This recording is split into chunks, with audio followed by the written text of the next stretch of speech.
बिस्मिल्लाहिर्रहमानिर्रहीम। अस्सलाम वालेकुम। कुकिंग टिप्स विद सोबिया में वेलकम। आज मैं आपके साथ शेयर करूंगी कुछ चीज़ें स्टोर करना।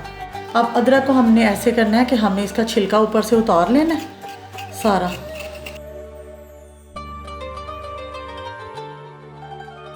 और इसको हमने ऐसे पतले पतले स्लाइस हमने काट लेने हैं सारे।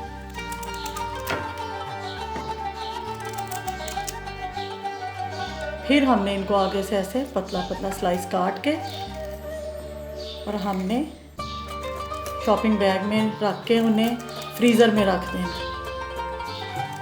जब हांडी बनानी है आराम से आप निकाल के हम इसे दोरी डंडे में पीस भी सकते हैं और हांडी में डायरेक्ट भी डाल सकते हैं।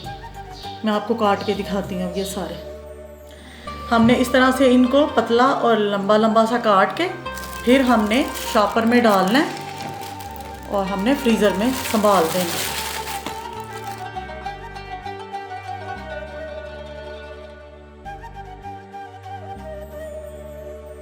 अब धनिया को हमने इस तरह से लेके उसको अच्छी तरह से बना लेना है, काट लेना है।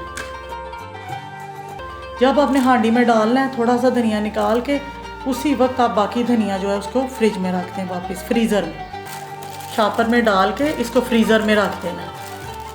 इसके अंदर हवा नहीं जानी चाहिए, इसको गिरा मजबूती से लगा देनी।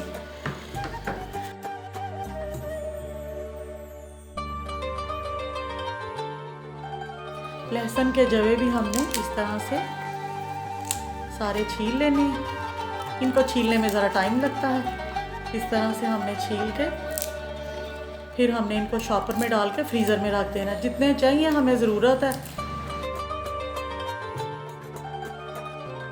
तो हांडी में उन्हें इस्तेमाल कर लेना। लहसुन को भी हमने इसी तरह सारे जवे छील लेने हैं और फिर हमने शॉपर में इन्हें अच्छी तरह से पैक कर लेना और इन्हें फ्रीज़र में रख देना। ये भी काफ़ी अरसा सही रहते हैं और इन्हें हम आराम से हांडी में उसी वक्त, जैसे दावत है, ईद का दिन है, फ़ौरन से निकालो और फटाफट से खाना रेडी। पुदीने को भी हम सारे पत्ते अलहदा कर लेंगे।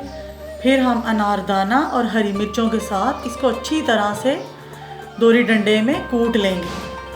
तो फिर मैं आपको बताती हूँ कि इसको कैसे सेव करते हैं।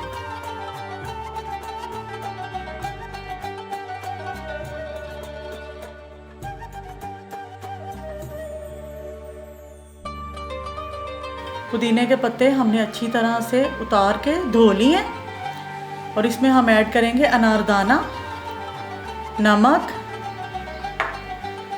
हरी मिर्चें और नींबू ना इसके कलर को और टेस्ट को बिल्कुल फ्रेश रखेगा।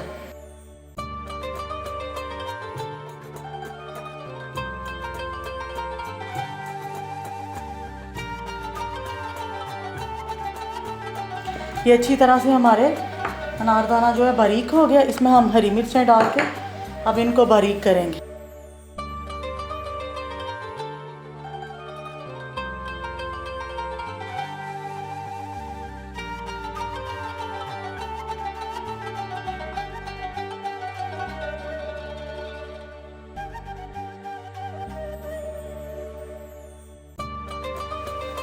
अब चटनी हमारी अच्छी तरह से हमने बारीक कर ली है। इसको हमने इस तरह संभालना है। एक हमने इसमें लेमन डालना है, इससे ये फ्रेश रहेगी। इस तरह से हमने आइस क्यूब लेके इसके अंदर डाल के हमने इसको फ्रीज़र में रख देना है ताकि ये सारे आराम से ये फ्रीज़ हो जाएं। और फिर हमने जब ये फ्रीज़ हो जाएंगे हमने इन्हें निकालना है। निकालने के बाद हमने एक शॉपर में डाल देना है। जब हमने दावत में रायता बनाना है या हमारा चटनी खाने का दिल है तो हमने इसको निकाल के फ्रीज़र में से थोड़ी देर के लिए बाहर रखना है और ये बिल्कुल फ्रेश वही टेस्ट देगी। बहुत मज़ेदार होती है और ये बहुत एनर्जेटिक चटनी है। इसको आप बनाएं, ट्राई करें, खाएं। मेरी वीडियो अच्छी लगती है तो उसको लाइक किया करें, मेरे चैनल को सब्सक्राइब कर दें और जिन्होंने किया है बहुत थैंक यू। और मुझे दुआओं में याद रखा करें। ओके, अल्लाह हाफिज़, खुश रहो।